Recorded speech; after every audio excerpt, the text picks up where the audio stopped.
Hello guys and welcome back to JD Car Customs. This is a BMW 320D. Yeah, so 320D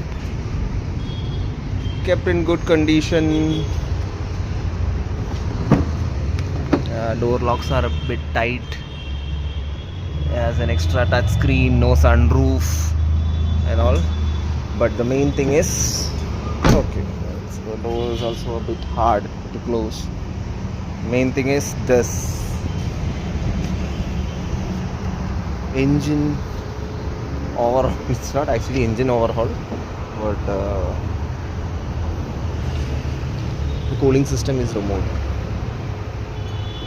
Heating up, oil leak, wiring issues. See all the fake wirings and all.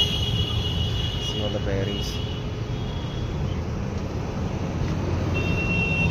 It's a pretty pricey thing to do, but still it's a BMW. Yeah, whoever wants to recover it is spending a lot of money on this.